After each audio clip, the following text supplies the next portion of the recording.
Nature से काफ़ी अच्छा था वो। हाँ, किसी के साथ उसका कोई झगड़ा या कोई ऐसी बात नहीं थी। सबसे काफ़ी घुल मिल के बात करता था वो। काफ़ी 5-6 साल से उसको देखती आ रही हूँ, तो यहाँ पे मैंने अब कभी किसी गर्ल्स के साथ उसको बदतमीज़ी से बात करते हुए नहीं देखा, ना ही कभी किसी को छेड़ते हुए देखा। मैंने नेक्स्ट डे होली से अगले दिन जब हमारा जिम ओपन हुआ, तो जब मैंने ये बात सुनी तो मैं काफ़ी शॉक हो गई कि ऐसा कैसे हो गया।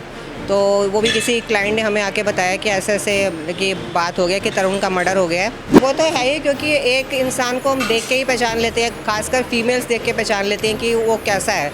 तो मुझे कभी उसके अंदर ऐसा कुछ दिखा नहीं कि वो किसी के साथ बदतमीजी कर रहा हो या मिसबिहेव कर रहा हो। नमस्ते, मैं शमी, सौगंध टीवी देख रहे हैं आप। इस वक्त हम उत्तम नगर के चांसेस जिम में मौजूद हैं, जहां पर तरुण आया करता था जिम करने के लिए, एक्सरसाइज करने के लिए।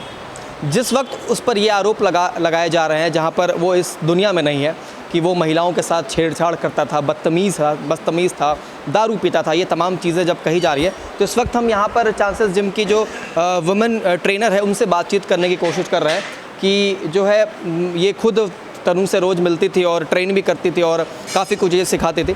तो उनसे जानकारी लेने की कोशिश कर रहे हैं क्या वाकई में तरुण वैसा व्यक्ति था या नहीं था।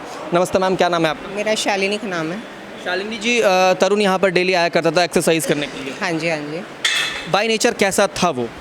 नेचर से काफ़ी अच्छा था वो। हाँ, किसी के साथ उसका कोई झगड़ा या कोई ऐसी बात नहीं थी। सबसे काफ़ी घुल मिल के बात करता था वो। काफ़ी मिलनसार लड़का था वो।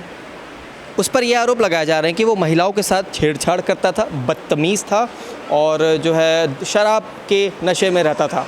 तो अक्सर वो जिम आया करता था, तो क्या कभी आपको उसके बॉडी लैंग्वेज से ऐसा कुछ लगा? नहीं, मुझे तो कभी नहीं लगा। मैं काफ़ी 5-6 साल से उसको देखती आ रही हूँ, तो यहाँ पे मैंने कभी किसी गर्ल्स के साथ उसको बदतमीज़ी से बात करते हुए नहीं देखा, ना ही कभी किसी को छेड़ते हुए देखा है। मतलब वो 5-6 सालों से यहाँ रेगुलर जिम आ रहा था? हाँ जी, हाँ जी। 5-6 साल से आ रहे थे और मैंने आज तक कभी किसी लड़की से कोई कंप्लेन नहीं सुनी कि मेरे को इस लड़के ने छेड़ा है या कोई मिसबिहेव किया है। तो मुझे नहीं लगता कि कभी वो लड़का ऐसा था या कभी किसी के साथ कोई बदतमीज़ी करता था।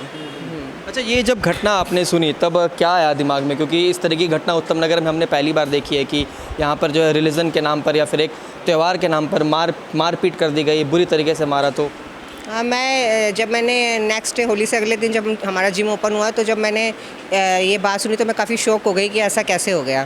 तो वो भी किसी क्लाइंट ने हमें आके बताया कि ऐसे ऐसे कि बात हो गया कि तरुण का मर्डर हो गया है। तो हम काफ़ी शॉक हो गए थे बात सुनकर। तरुण यहाँ पर रेगुलर आता था और आपसे उनके संबंध कैसे थे? जैसे कि आप एक ट्रेनर हैं तो आपसे वो सीखता था, तो आपसे उनके संबंध कैसे हुआ करते थे? मेरे से तो आज तक कभी उसने बात ही नहीं करी थी, क्योंकि वो उनका एक अपना सर्कल था बॉयज़ का। तो वो खुद ही अपनी एक्सरसाइज वगैरह करता था, तो इतनी लड़कियों से बातें करता ही नहीं था। और मैं ज़्यादातर फीमेल ट्रेनर को ट्रेन करती हूँ, तो मेरे से उनकी इतनी बात नहीं हुई थी। वैसे आज तक उसने मेरे से कभी बात ही नहीं की थी।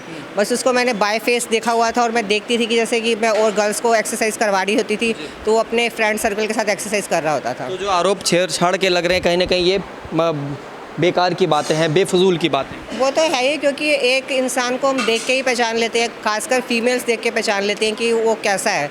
तो मुझे कभी उसके अंदर ऐसा कुछ दिखा नहीं कि वो किसी के साथ बदतमीजी कर रहा हो या मिसबिहेव कर रहा हो। जैसे कि एक महिला को एहसास हो जाता है अगर कोई लड़का बैड टच कर रहा है या फिर बुरी तरीके से उन पर नज़र भी डाल रहा है, तो आप लोगों को शायद ये पहले से अंदाज़ा हो। हाँ, मैं वही बात कर रही हूँ कि मुझे तो कभी ऐसा फील नहीं हुआ, या किसी गर्ल्स ने भी आज तक मुझे ऐसे कोई कंप्लेन नहीं की कि उसने मेरे साथ बदतमीजी की या मेरे उससे ऊँची आवाज़ में बात करी। तो ऐसा कुछ था नहीं वो। आप देख रहे हैं सौगंध टीवी, सौगंध वतन की।